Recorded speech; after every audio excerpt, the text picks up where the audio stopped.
Hello everyone.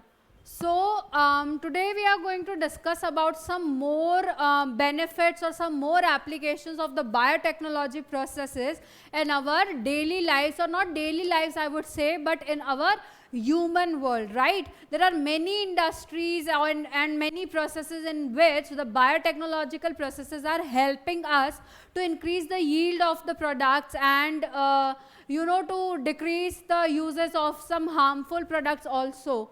Okay, in the last class we've discussed about the BT cotton plant and the RNA interference process. Today I am going to tell you, or today we are going to discuss some more benefits of the genetically modified organisms or the genetically modified plants. Okay, तो अगर हम बात कर रहे हैं genetically modified organisms या plants की, तो सबसे पहली बात तो जेनेटिकली मॉडिफाइड ऑर्गेनिजम्स होते क्या हैं, ठीक है?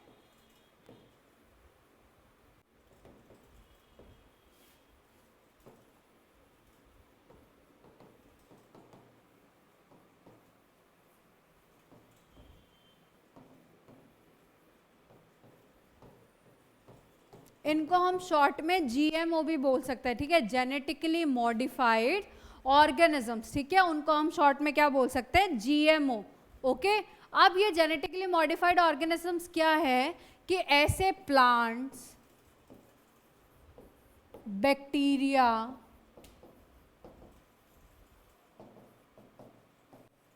फंजाई या जो भी ऑर्गेनिजम्स बेसिकली, ठीक है, whose genes have been altered by manipulation. ठीक है, ऐसे प्लांट्स, बैक्टीरियाज, फंजाई, ऐसे कोई भी जिनके जीन्स को हमने क्या किया है, थोड़ा ऑल्टर किया है, थोड़ी सी क्या किया हमने उसमें छेड़खानी की है, ठीक है, कुछ चेंजेस किए है बाय दी मैनिपुलेशन. ठीक है, जैसे अगेन वही बात थी, प्लांट है, ओके, तो उसमें हमने क्या किया, बीटी कॉटन वाला जीन, क्रायोजीन को इंट्रोड्यूस कराया था. ठीक है, तो हमने ऑल्टरेशंस की हैं, ठीक है, प्लांट्स में, बैक्टीरियाज में. तो ऐसे ही प्लांट्स, ऑर्गेनिजम्स जिसमें हमने क्या किया, उनके जीन्स को कुछ ऑल्टरेशन किया है by the manipulation, these organisms are known as the genetically modified organisms. ठीक है, अगर अब हम इनके फायदे देखने चलें, ठीक है, इनके जो बेनिफिट्स हैं वो क्या क्या हो सकते हैं, तो सबसे पहला तो यही हो जाएगा कि reduction in the use of insecticide and pesticide. ठीक है, सबसे पहले क्या हो जाएगा कि इनका जो रिडक्शन है पेस्टिसाइड और इंसेक्टिसाइड्स का, वो हो जाएगा यूज में. ठीक है, और सेकंड ये हो जाएगा when we use these genetically modified organisms or plants, okay, these help the crops to withstand abiotic stresses. ठीक है, abiotic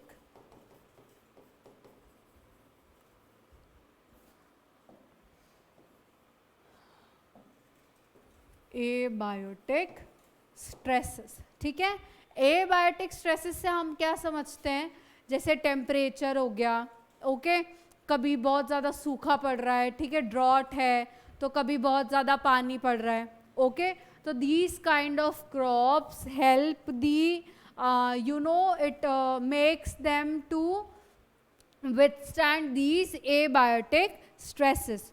okay, थर्ड हो जाएगा कि it helps to reduce the post harvesting losses. ठीक है, reduce the harvesting losses. Okay, the fourth one is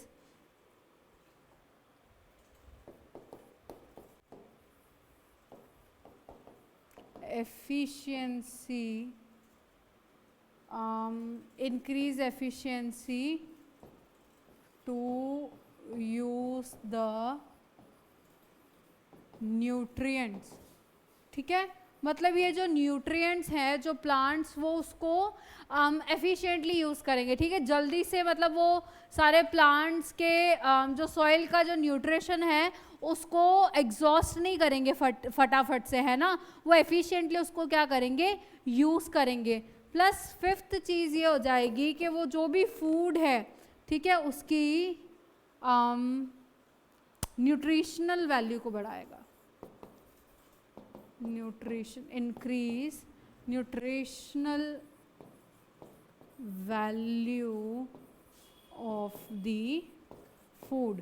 ठीक है, ये क्या करता है, फूड की न्यूट्रिशनल वैल्यू को भी क्या करता है, बढ़ा सकते हैं ऐसे जो क्रॉप्स या ऐसे जो प्लांट्स होते हैं. ठीक है, इसका एक एग्जाम्पल हो जाएगा विटामिन ए रिच राइस. ठीक है, इसका एक एग्जाम्पल हो जाएगा विटामिन ए रिच राइस. ठीक है, तो ये जो जेनेटिकली मॉडिफाइड क्रॉप्स हैं या जेनेटिकली इंजीनियर्ड या कह सकते हैं हम क्रॉप्स या प्लांट्स हैं, तो these are basically their benefits. ठीक है, सबसे पहले तो क्या कर रहे थे कि जो यूज़ है इंसेक्टिसाइड पेस्टिसाइड्स उसको रिड्यूस कर रहे हैं. These are helping the crops to withstand the abiotic stresses, to reduce the post harvesting losses. It is increasing the efficiency of the plants to use the nutrients, and the last one is to increase the nutrition value of the food. ठीक है, तो ये basically फ़ायदे होते हैं genetically engineering या genetically modified plants के या उन प्रोसेसेस के. ठीक है, अभी तक हमने डिस्कस किया कि भाई जो जेनेटिकली मॉडिफाइड जो प्लांट्स हैं या जो ऑर्गेनिजम्स हैं वो हमारे एग्रीकल्चर में कैसे हेल्प कर रहे हैं. ठीक है, now we are going to discuss that how the biotechnology helps us in the field of the medications. ठीक है,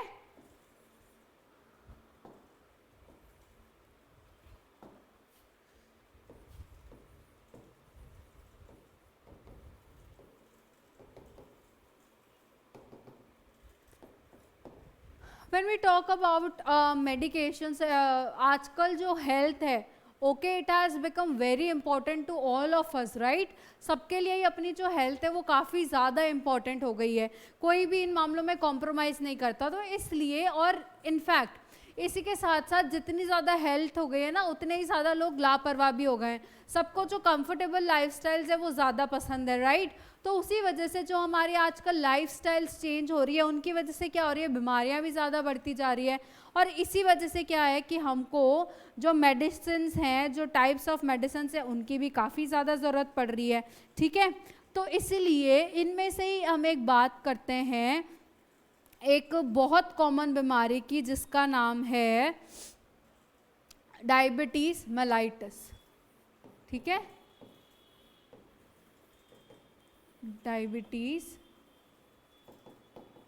मेलाइटस. ठीक है, अब जब अपन डायबिटीज़ मेलाइटस की बात करते हैं,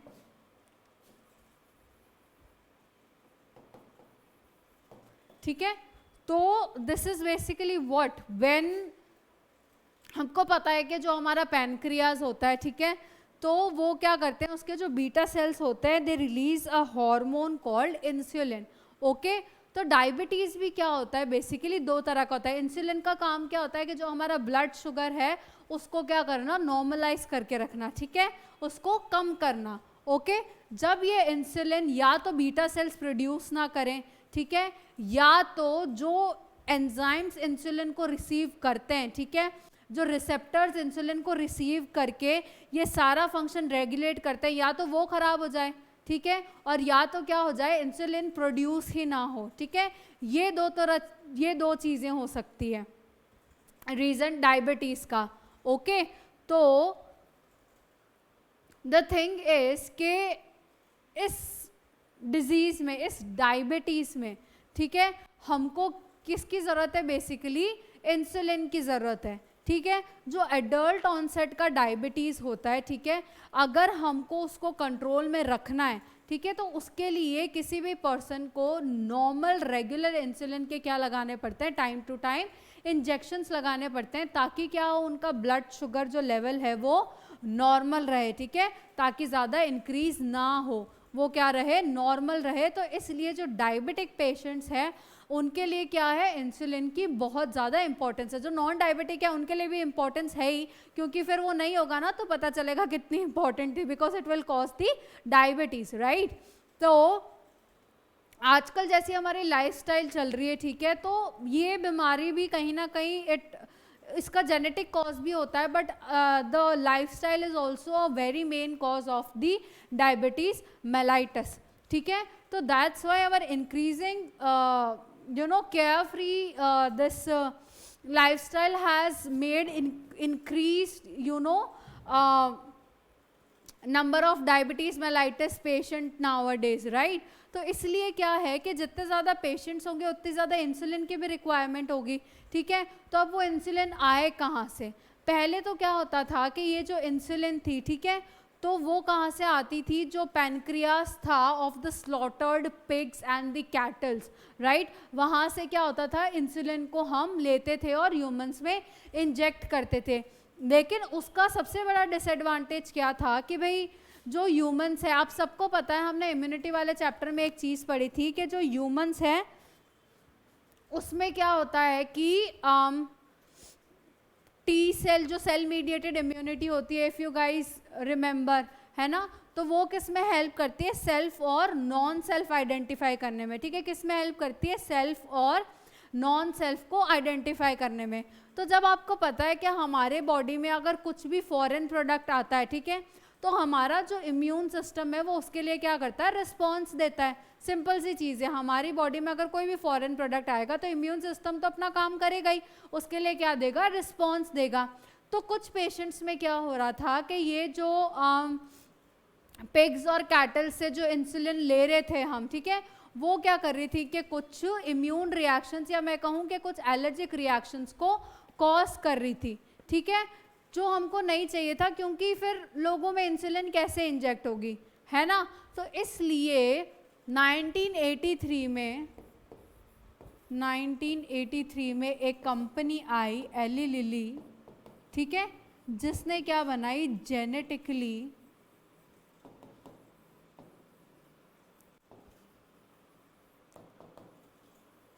इंजीनियर्ड इंसुलिन बनाई, ठीक है, जिसने क्या बनाई? जेनेटिकली इंजीनियर्ड इंसुलिन बनाई, ओके।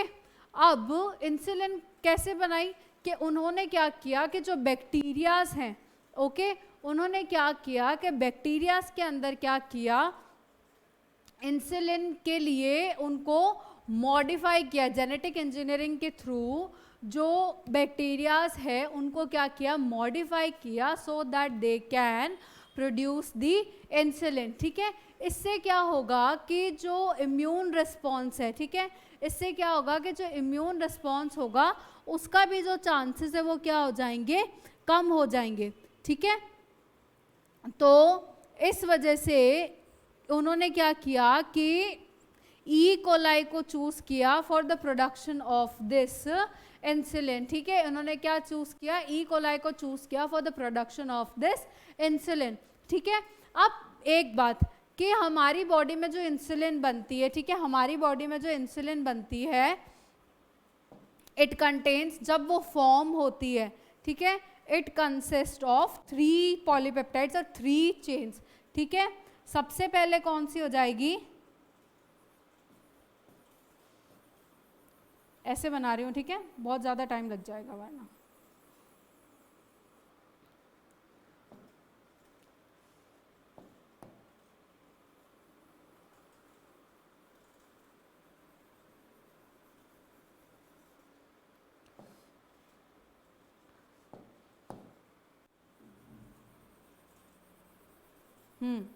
तो हमारी बॉडी में जो इंसुलिन बनता है उसमें क्या होती है? बेसिकली 3 चेन्स होती है, ठीक है। Chain A, okay, chain B and chain C, ठीक है। ये क्या होती है सारी, इंसुलिन क्या एक पेप्टाइड हार्मोन है, प्रोटीनेशियस हार्मोन है, ठीक है। तो ये चेन्स भी क्या होंगी, पेप्टाइड चेन्स होगी, ठीक है। तो जब इंसुलिन बनता है, ठीक है, it is in a pro form, again it is in a pro form basically, ठीक है, कि उसको क्या होना पड़ता है, मेच्योर होना पड़ता है या एक्टिवेट होना पड़ता है to show its action, okay. तो ये क्या होता है कि सबसे पहली बात इनमें क्या होती है, जो हमारा प्रो इंसुलिन होता है जब फॉर्म होता है, ओके, इमेच्योर फॉर्म, उसमें क्या होती है, 3 पेप्टाइड चेन्स होती है, ए, बी और सी, जिसमें कि ए और B are linked through disulphide bonds, ठीक है। The A and the B chains are linked through the disulphide bonds, okay. In order sulfide bonds in order to perform the actions, ठीक है, insulin has to go through the maturation process, ठीक है। ये क्या है, pro insulin है, ठीक है, ये क्या है, प्रो इंसुलिन है, या मैं कहूँ इमेच्योर फॉर्म है, ठीक है, इमेच्योर फॉर्म है, ठीक है। In order to get activated या perform its function, it has to undergo a process, maturation process, ठीक है।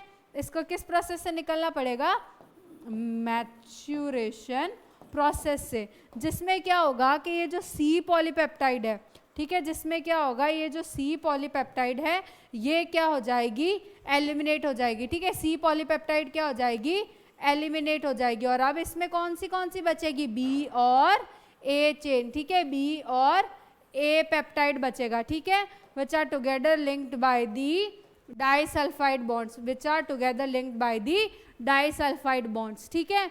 अब ये जो बैक्टीरिया है, ठीक है, हमारी बॉडी में तो क्या है, ये सारे प्रोसेसेस ऑलरेडी प्रेजेंट हैं कि भाई ये पहले प्रो फॉर्म में होगी, ठीक है, उसके बाद इसका मैचुरेशन होगा, अपना आप सी पेप्टाइड क्या होगी, एलिमिनेट होगी, और ये ए और बी जो चेन्स हैं वो आपस में डाइसल्फाइड के थ्रू क्या हो जाएगी, लिंक्ड रह जाएगी, और ये बन गया इसका एक्टिव फॉर्म इंसुलिन, ठीक है। लेकिन जब हम क्या कर रहे थे कि हमको एक चीज़ पता है कि जब हम इसको प्रोड्यूस करा रहे हैं, ठीक है, जब हम इसको एक बैक्टीरिया में प्रोड्यूस करा रहे हैं, तो इतनी चीज़ तो हम समझते हैं कि जो हमारा डिज़ायर्ड जीन है, ठीक है, जो हमारा डिज़ायर्ड जीन है वो हम लेंगे कहाँ से, ह्यूमन से ही लेंगे, क्योंकि हमको क्या चाहिए, कोई भी जेनेटिक रिएक्शंस नहीं चाहिए, राइट। हम जो हमारा जीन ले रहे हैं, जो डिज़ायर्ड जीन ले रहे हैं, वो एक ह्यूमन डीएनए से ले रहे हैं, जो कि किसके लिए बना रहा है, कोड कर रहा है हमारी इंसुलिन के लिए, ठीक है। अगर हम उस जीन को ई कोलाई में प्लाज्मिड के साथ क्या कर रहे हैं, एंटर करा रहे हैं, ठीक है, तो वो भी जो इंसुलिन बनाएगा वो क्या कराएगा, प्रो फॉर्म में बनाएगा, प्रो इंसुलिन बनाएगा, क्योंकि हमारे ह्यूमन में भी जो जीन है वो कोड तो प्रो इंसुलिन के लिए करता है ना। तो जब बनती है सॉरी जब बनती है इंसुलिन तो वो तो एक इमेच्योर फॉर्म में बनती है, उसके बाद हमारी बॉडी में मैच्योरेशन ये प्रोसेस होके क्या बनती है, ये नॉर्मल इंसुलिन बनती है, ठीक है। इसलिए जो हम ह्यूमन जीन भी जो लेते हैं इंसुलिन प्रोड्यूस करने के लिए, और जो हम ई कोलाई में क्या कराते हैं, इंट्रोड्यूस कराते, ठीक है, तो उसके लिए भी यही चीज़ होती कि भाई ये फॉर्म क्या होगी, प्रो फॉर्म में होगी, और उसके बाद क्या करना पड़ेगा, इसको प्रोसेस करके उसको नॉर्मल इंसुलिन में कन्वर्ट करके, और फिर हमारी बॉडी में क्या करना पड़ता, इंजेक्ट करना पड़ता। इसलिए इन सारी चीज़ों को एलिमिनेट करने के लिए, बेसिकली इस मैच्योरेशन प्रोसेस को एलिमिनेट करने के लिए एली लिली ने क्या किया कि डीएनए सीक्वेंस तैयार किया, ठीक है, डीएनए सीक्वेंस तैयार किया, DNA sequence for A peptide and B peptide, ठीक है, इंट्रोड्यूस्ड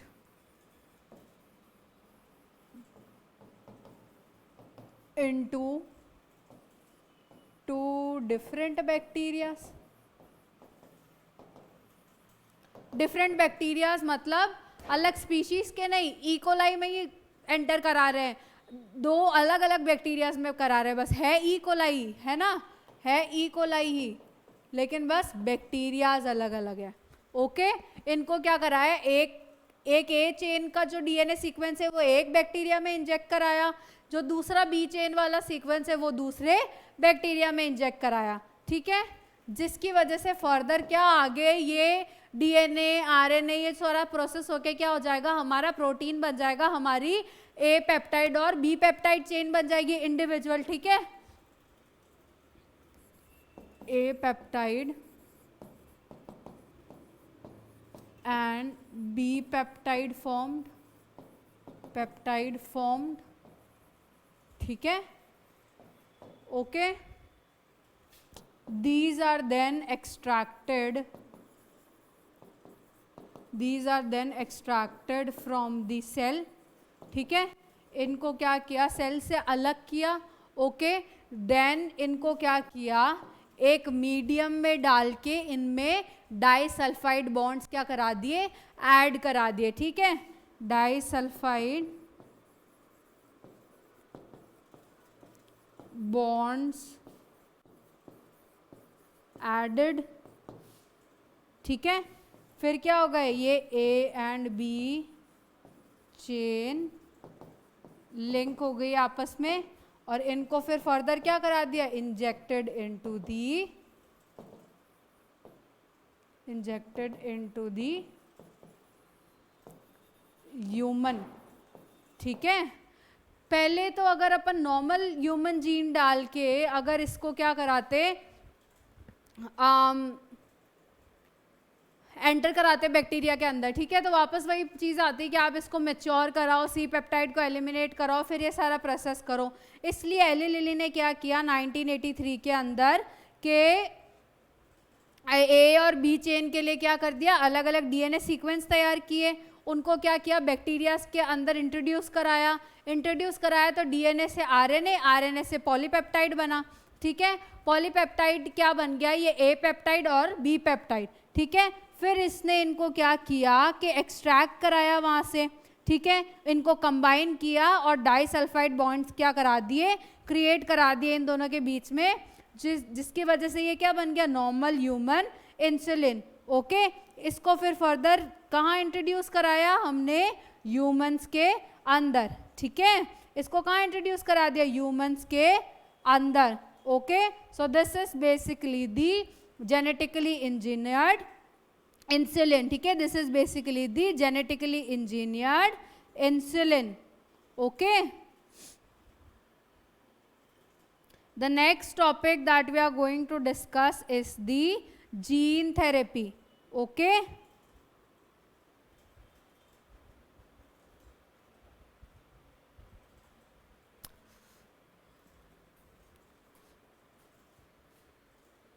ओके, अब हम डिस्कस करते हैं जीन थेरेपी।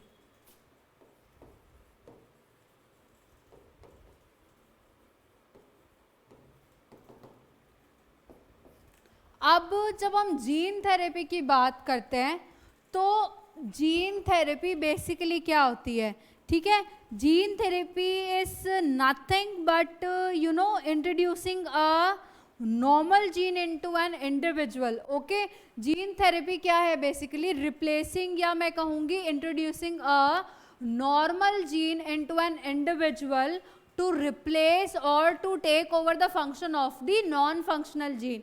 ओके, मैं लिख देती हूँ यहाँ पे कि it is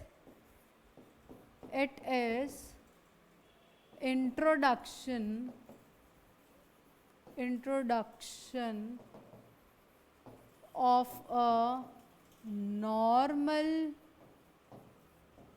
gene into a person to replace या मैं कहूँ to take over the function of a faulty, defective or a non functional gene. ठीक है, जीन थेरेपी बेसिकली क्या है कि जब हम किसी पर्सन में एक नॉर्मल जीन को इंट्रोड्यूस करें to take over the function of the faulty gene. ठीक है, सपोज किसी में कोई जीन प्रेजेंट ही नहीं है, ठीक है, सपोज किसी पर्सन में कोई जीन एब्सेंट है किसी चीज़ के लिए, ठीक है, तो उसमें उस चीज़ की डेफिशिएंसी हो जाएगी। ओके, तो ऐसे पर्सन में अगर हम वो पर्टिकुलर जीन इंट्रोड्यूस करवा दें, ठीक है, ताकि वो क्या कर पाए, उस फॉल्टी या उस नॉन फंक्शनल जीन का क्या कर पाए, फंक्शन ओवरटेक कर पाए, है ना, वो अब उस फंक्शन को ऑर्गेनिज्म में क्या कर पाए, परफॉर्म कर पाए, तो उसको हम क्या कहते हैं, जीन थेरेपी। ठीक है, इसका एक सबसे बड़ा बेसिक एग्जांपल, ऐसे बहुत सारे डिजीजेस हैं, right, just like cystic fibrosis, muscular dystrophy, ऐसी और भी डिजीजेस होती है, लेकिन इस बुक में जो आपके बात की गई है that is of a disease name adenosine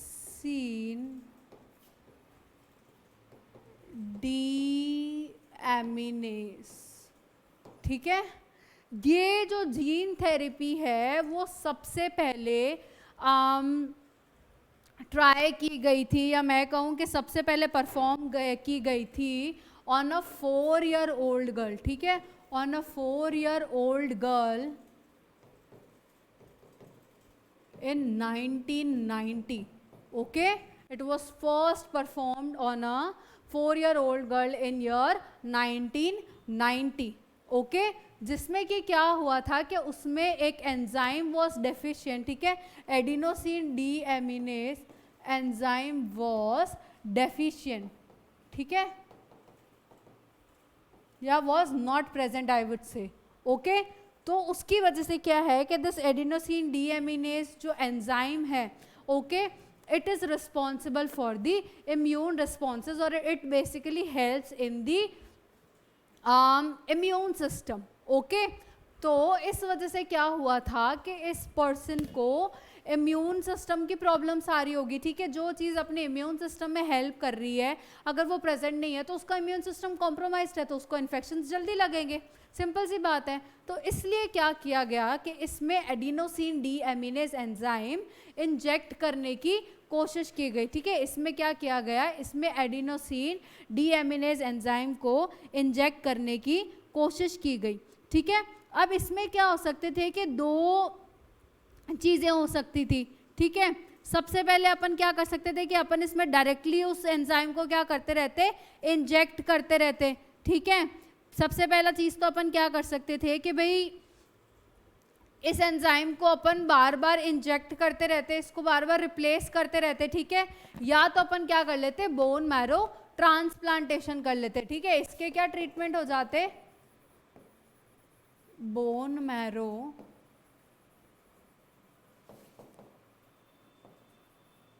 transplantation. ठीक है, या तो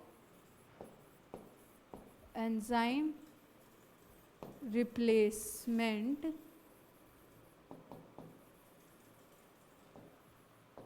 थेरेपी। ठीक है, ये जो बोन मैरो ट्रांसप्लांटेशन है, या मैं कहूँ कि ये जो एंजाइम रिप्लेसमेंट थेरेपीज है, ठीक है, कि बार बार अपन क्या करें, उस एंजाइम को रिप्लेस करते जाएं। ठीक है, तो ये सारे जो प्रोसेसेस हैं दे वर इफेक्टिव, लेकिन इन सब में क्या होता है कि ये कुछ टेम्पररी ट्रीटमेंट्स हैं। ठीक है, ये कोई पूरी तरह से उस चीज़ को क्योर नहीं कर पाते। ठीक है, तो इसलिए फिर क्या किया गया कि अभी भी ये किया गया कि भाई वो जो पर्सन थी, ठीक है, उसके लिम्फोसाइट्स को क्या किया गया, ग्रो कराया गया। ठीक है, उसके लिम्फोसाइट्स को क्या कराया गया, ग्रो कराया गया, और उसमें क्या इंजेक्ट किया गया, या इसको लिखते नहीं है, इसको नॉर्मली समझ लेते हैं। ठीक है, ये क्या थे, पहले एक तो नॉर्मल ट्रीटमेंट प्लान तो ये था। ठीक है, अब इन दोनों में ही क्या प्रॉब्लम थी भाई कि ये कोई कंप्लीट या परमानेंट क्योर नहीं थे। ठीक है, तो जो फर्स्ट स्टेप उस थेरेपी के लिए लिया गया वो ये था कि जो लिम्फोसाइट्स है, ठीक है, जो पर्सन के लिम्फोसाइट्स थे उसको क्या किया गया, कल्चर में ग्रो कराया गया। ठीक है, उसको क्या किया गया, कल्चर में ग्रो कराया गया और उनमें क्या किया, उस एंजाइम को इंजेक्ट किया गया, ठीक है। उनमें क्या किया गया, जेनेटिक इंजीनियरिंग के थ्रू उस एंजाइम को क्या किया गया, इंजेक्ट किया कराया गया, ठीक है। उन्होंने क्या किया कि सबसे पहले जो एडीए फंक्शनल एडीए एंजाइम था, उसके लिए जो जीन था, जो फंक्शनल जीन था, ठीक है, उसको क्या किया, वेक्टर के साथ लिंक किया, ठीक है। जो फंक्शनल एडीए एंजाइम था या जीन था, उसको क्या किया गया, एक वेक्टर के साथ लिंक किया गया, ठीक है। वेक्टर क्या था, cDNA, वेक्टर क्या था, cDNA, ठीक है। तो उसको फिर क्या किया गया, साथ में लिंक करके उन सेल्स के अंदर जेनेटिक इंजीनियरिंग के थ्रू इंट्रोड्यूस कराया गया, ठीक है। लेकिन ये ट्रीटमेंट भी अगेन क्या था, टेम्पररी था, क्योंकि जब हमने लिम्फोसाइट्स में जेनेटिक इंजीनियरिंग के थ्रू ये करके हमने क्या करा दिया, उसको वापस पर्सन के अंदर इंजेक्ट तो कर दिया उन सेल्स को, लेकिन बात यह है कि लिम्फोसाइट्स इमॉर्टल थोड़ी होते कि लाइफ लॉन्ग चलते रहे, ठीक है। जब तक वो लिम्फोसाइट्स चलते, जब तक उसका वो एंजाइम भी फंक्शनल होता, ठीक है। लेकिन जैसे ही लिम्फोसाइट्स की, उन लिम्फोसाइट्स की डेथ हुई जो हमने जेनेटिकली इंजीनियर करके क्या किए थे, इंजेक्ट किए थे, ओके, वैसे ही अगेन उसमें क्या हो जाती, वो डेफिशिएंसी हो जाती है और उसमें वापस क्या करना पड़ता, ट्रीटमेंट करना पड़ता, ठीक है। क्योंकि तब तक क्या होते हैं, अपने सेल्स इस मैच्योर स्टेज तक क्या होता है, अपने सारे सेल्स बन चुके होते हैं, ओके। लेकिन अगर यही डायग्नोसिस अगर क्या होता, बचपन में ही हो जाता, ठीक है, यही डायग्नोसिस अगर बचपन में ही हो जाता, तो उस वक्त हम क्या कर सकते थे, एम्ब्रियोनिक स्टेज पे ही हम क्या करते, ये अगर परफॉर्म करते ये फंक्शन, ठीक है, कि उसमें जो एडीए डेफिशिएंसी का जो फंक्शनल एडीए जीन है, ठीक है, उसको अपन क्या कराते, बचपन में ही या एम्ब्रियोनिक स्टेज पे ही अगर मैरो सेल्स में इंजेक्ट कर देते, ठीक है, आइसोलेट करके उनमें ही अगर इंजेक्ट कर लेते, तो अब जो भी सेल्स बनते वो क्या बनते, एडीए जीन के साथ बनते, ठीक है। इसलिए क्या होता है कि जो डायग्नोसिस का टाइम है, जो अर्ली डायग्नोसिस होता है, it is very very important, ठीक है। जो अर्ली डायग्नोसिस होता है, it is very very important, क्योंकि ये क्या करता है कि इंसान को ठीक होने की जो चांसेस है वो बहुत ज़्यादा बढ़ा देता है, ठीक है। आपने स्टेम सेल्स वगैरह के बारे में सुना होगा, ठीक है। उस स्टेज पे ये सारे सेल्स क्या होते हैं कि नए बनाने की पोटेंसी को रखते हैं, कि तब अपन क्या कर सकते हैं, इन स्टेम सेल्स को प्रिजर्व करके भी बहुत सारी चीज़ों में क्या कर सकते हैं, ट्रीट कर सकते हैं ये चीज़ें, ओके। लेकिन जैसे ही लेट होता जाता है, वैसे ही क्या होती जाती है, सारी चीज़ों में बिगड़ती जाती है, चाहे वो कोई भी डिजीज़ हो, ओके। तो that's why early diagnosis is very important, and just like this, ये सारे जो ट्रीटमेंट्स थे that were the temporary treatments, कि आप लिम्फोसाइट्स को निकालो, उनमें फंक्शनल एडीए जीन को इंजेक्ट कराओ, ठीक है, विद द वेक्टर, और ये सब क्या थे, टेम्पररी ट्रीटमेंट्स। लेकिन यही अगर एम्ब्रियोनिक स्टेज पे अगर अपन मैरो सेल्स में डालते उसको, ठीक है, तो तब हो सकता था कि ये जो फंक्शनल एडीए जीन अगर जो अपन उसमें इंजेक्ट करते, ठीक है,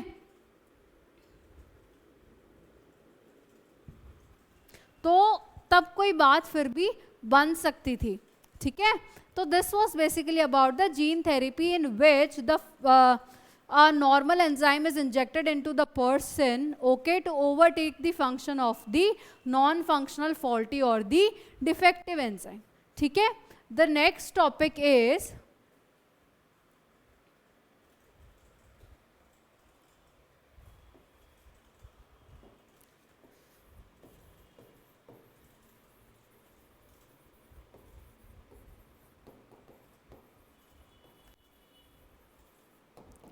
मॉलिक्यूलर डायग्नोसिस, ठीक है। अगेन इसमें भी ऐसा डिस्कस करने लायक कुछ है नहीं, कि इसमें भी सेम चीज़ एक लिखी हुई है कि भाई जो भी डिजीज़ हो या जो भी पैथोजन बैक्टीरिया कुछ भी प्रेजेंट हो अपनी बॉडी में, ठीक है, अगर हम उसको जल्दी से डायग्नोस कर लेते हैं, अगर कोई भी डिजीज़ का डायग्नोसिस जल्दी या अर्ली होता है, ठीक है, तो we can treat it, okay, not always but mostly we can treat it, ठीक है, कि भाई अपन उसको टाइम से अगर अपन को पता चल जाता है, जैसे कैंसर, ओके, तो कैंसर अगर है तो अगर वो अपन को थर्ड स्टेज पे जाके पता चल रहा है तो क्या कर सकते हैं इंसान, उसके बचने के चांसेस बहुत कम हो जाते हैं। लेकिन अगर फर्स्ट स्टेज पे डिटेक्ट हो जाएगा तो बच जाते हैं, है ना। तो early diagnosis is very important. और ऐसे ही यहाँ पे कुछ 3 टेक्निक्स को डिस्कस किया गया है, नॉर्मल इंट्रोडक्शन किया गया है. फर्स्ट इज द PCR, ठीक है, first is the PCR.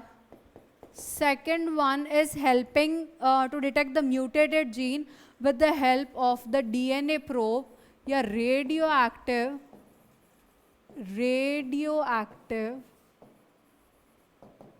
DNA, है ना. And third is the ELISA, enzyme linked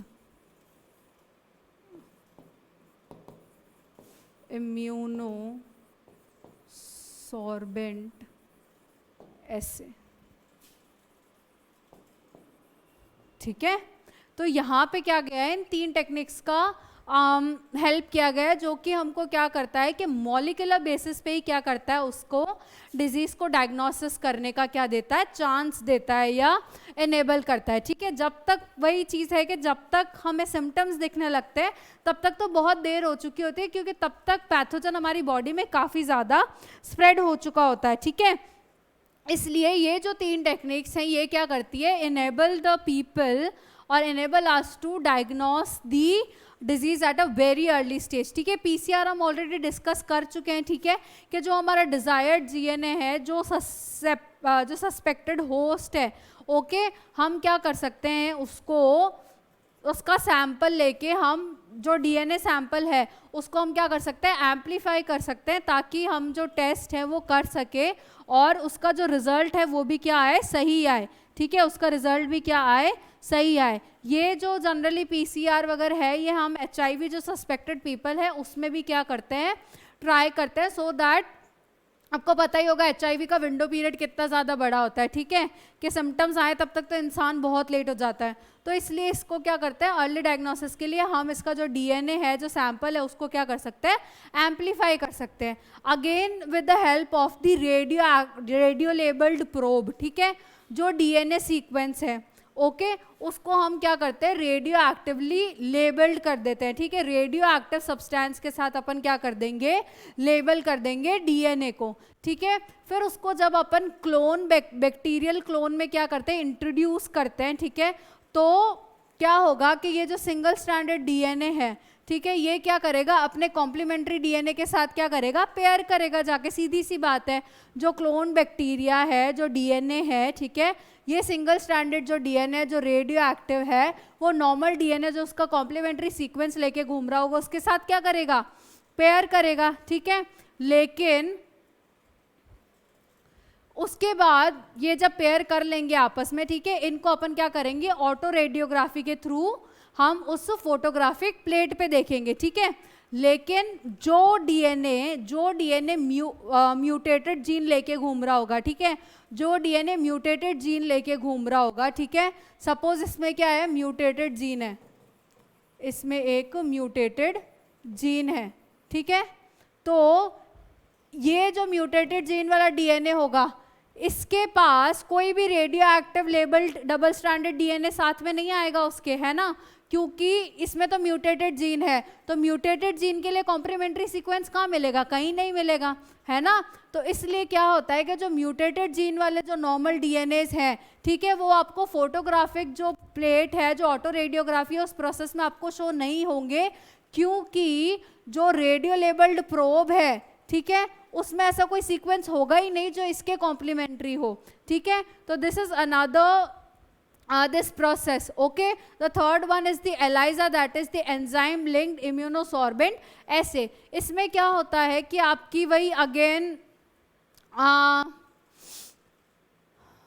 मतलब अगर आपको ये भी 2 तरह की होती है. ठीक है, ELISA या जो भी होता है, these are basically of 2 types. एक में when you know about the antigen, तो एंटीबॉडी को लेबल करके इनके साथ पेयर कराया जाता है, and through this we get to know the about the antigen and vice versa. ठीक है, ELISA में क्या होता है कि this is also responsible for detecting the HIV/AIDS. ठीक है, it is most reliable test of the HIV/AIDS, that is the ELISA.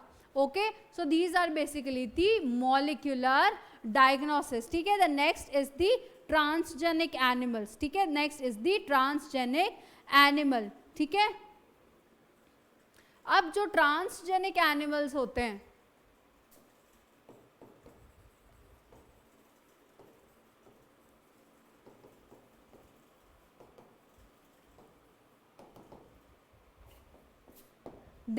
the animals who basically possess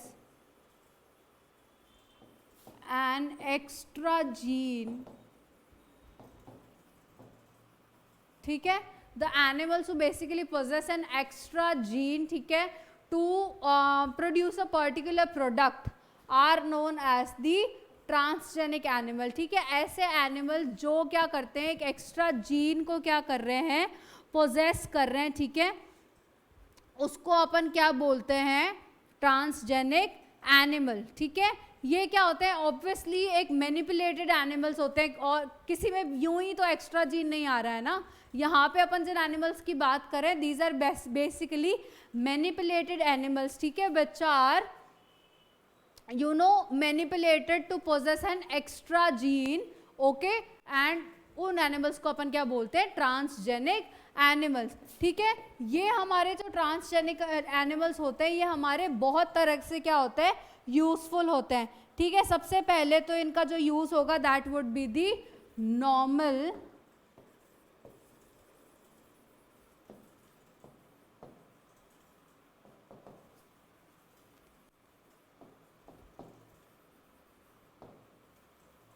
normal physiology and experiment, ठीक है। हम क्या करते हैं कि ये जो ट्रांसजेनिक एनिमल्स हैं, ठीक है, उनमें अपन क्या कर सकते हैं, स्टडी कर सकते हैं about how the genes are being regulated, या वो कैसे खुद को एक्सप्रेस कर रहे हैं, जो उनकी नॉर्मल क्या है, फिजियोलॉजी है जीन्स की, कि वो कैसे खुद को रेगुलेट करते हैं, कैसे खुद को एक्सप्रेस कर रहे हैं, वो हम क्या कर रहे हैं, इन ट्रांसजेनिक एनिमल्स में देख सकते हैं, ठीक है। सेकेंड यूज हो जाएगा टू स्टडी द डिजीज, ठीक है।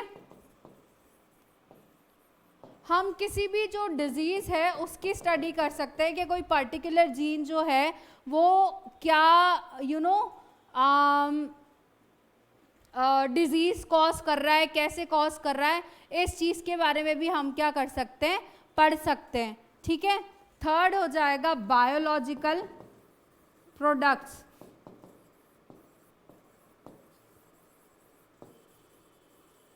ठीक है।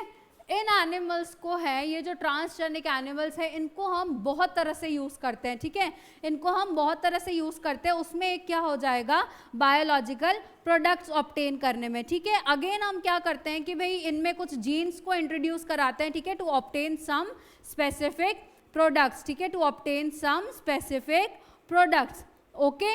अब उसका एक एग्जाम्पल हो जाएगा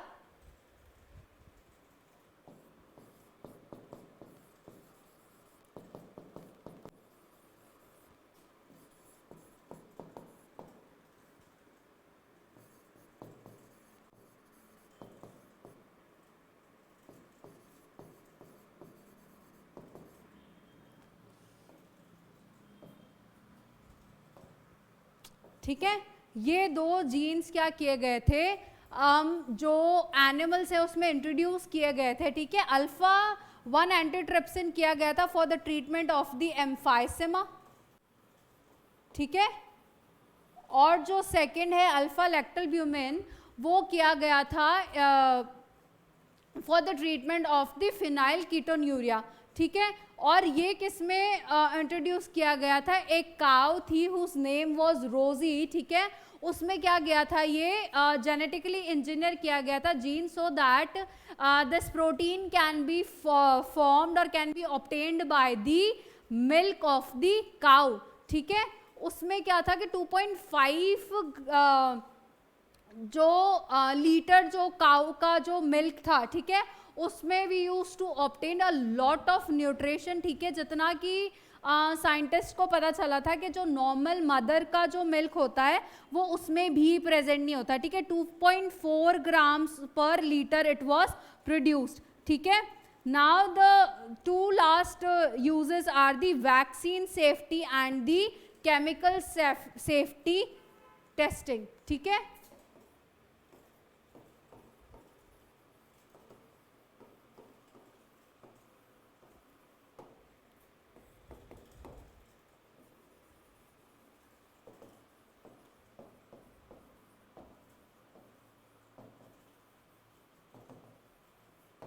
अगेन वैक्सीन सेफ्टी में भी यही चीज आ जाएगी कि कोई भी चीज ह्यूमन पे टेस्ट होने से पहले किस पे टेस्ट होती है, एनिमल्स के ऊपर, ठीक है. They are manipulated and made more sensitive to these chemicals so that they can react immediately to them, right? तो इसलिए वैक्सीन सेफ्टी है या नहीं है, या और कोई भी ड्रग्स या केमिकल्स हमारे ह्यूमंस के लिए सेफ्टी है या नहीं, उससे पहले हम क्या करते हैं, उनको एनिमल्स में टेस्ट करते हैं so that we can know if they are safe for us और द ह्यूमंस और नॉट, ठीक है. तो these are basically the benefits of these transgenic animals, but with the benefits comes some issue also, ठीक है. ये after all क्या है, लिविंग ऑर्गेनिजम्स हैं, ठीक है. तो अगर हम इन पे ऐसी जो टेस्टिंग्स कर रहे हैं तो उसमें कुछ तो गलत है ना. तो इसके साथ कुछ लीगल इश्यूज भी आते हैं जिसके साथ आजकल हम लोगों को परमिशन लेनी पड़ती है to test these things on the animals, ठीक है. और जो लास्ट टॉपिक है हमारा इस चैप्टर का, उसमें देयर इज वन टर्म जिसको अपन कहते हैं बायोपायरेसी, ठीक है, जिसको हम कहते हैं बायो पायरेसी, ठीक है. ये लास्ट चीज हम डिस्कस कर रहे हैं.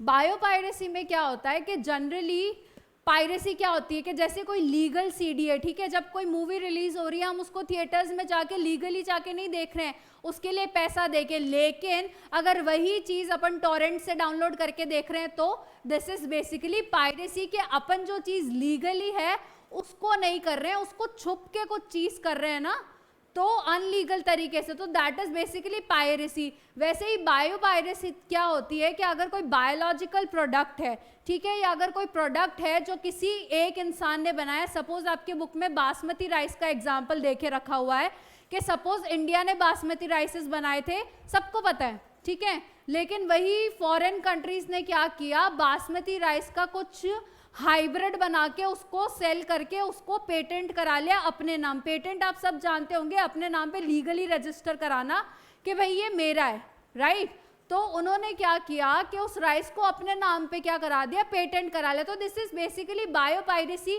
कि ना इंडिया से कुछ कंसेंट लिया कि हम करें नहीं करें, ना कोई क्रेडिट दिया, बस खामखा अपने नाम पे रजिस्टर कराया और उसका सारा बेनिफिट खुद लिया, ठीक है, ना शेयर ना कुछ किया.